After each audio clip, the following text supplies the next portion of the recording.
Desculpa, é o Alexandre Bastos. Cadê ele? Vai apertar aí para eu te identificar. Ah, tá. Bom dia. Olá a todos. Deputado, parabéns pela iniciativa. Mais uma vez, retificando a palavra do nosso companheiro Gessé, essa iniciativa em prol da discussão já foi realizada anteriormente na Faculdade de Mauá, pela Câmara Legislativa, então, ou seja, não é a primeira vez que há uma discussão aberta. Então, só retificando a questão, né, que, de certa forma, o Gessé é tecnicamente novo na área, busco também retificar aqui alguns posicionamentos em relação ao PROCON.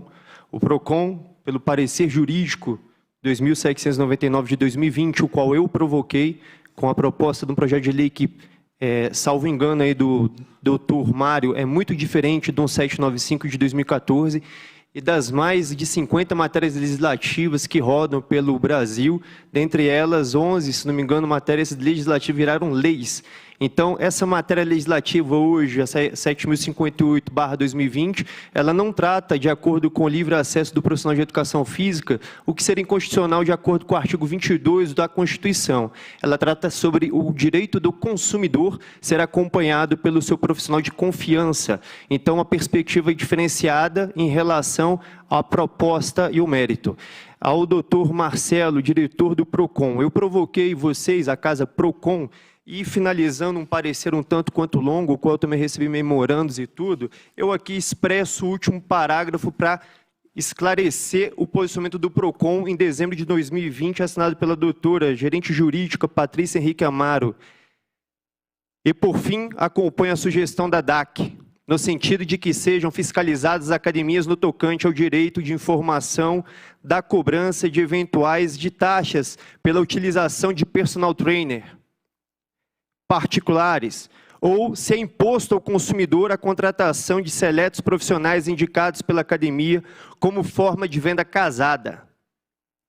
E ainda, se existe a cobrança de eventuais taxas que possam configurar a cobrança abusiva pelo estabelecimento, no sentido de impedir a contratação dos profissionais liberais pelos consumidores devido ao elevado valor cobrado. Então, uma perspectiva já de busca dessa necessidade de fiscalização, o qual não tinha ainda a necessidade, né, de uma discussão mais de audiência pública. Vocês mesmos identificaram a possível venda casada e outras questões mais, e até necessidade de legislação. Procure a provocação que foi feita por minha pessoa, com o escopo bem apanhado em relação à matéria legislativa apresentada pelo nobre deputado Jorge Viana, que aí você vai desvelar uma perspectiva bem interessante e que já vinha sido tratada pelo PROCON DF. Fico grato. Posso colocar o documento à disposição?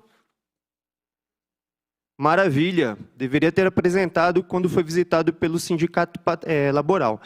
Retificando mais uma observação em relação ao doutor Mário.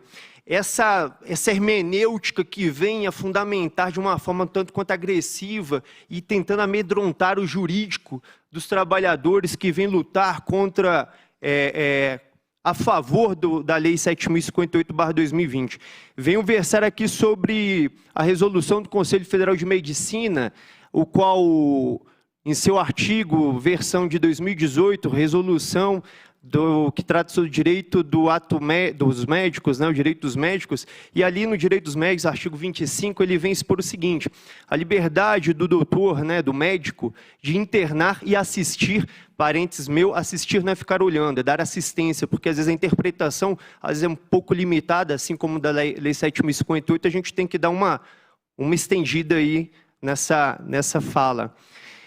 De internar e assistir o seu paciente, seja em hospital público, privado, filantrópico, mesmo não sendo parte do corpo médico. Então, eu estou falando de uma resolução de um Conselho Federal de Medicina, uma norma, não é uma lei igual aqui que está sendo apresentada, e que teve, sim, observância, numa analogia de correlação, né, do livre acesso dos médicos nas instâncias superiores. STJ, um RESP, de 96, ministro Nilson Naves, e também duas REs no STF, ministro Barroso e Marco Aurélio. E o questionamento era exatamente o livre acesso e esse princípio da iniciativa privada que está sendo violado. E a interpretação em dos ministros foi clara. A função social do médico e do hospital é a mesma.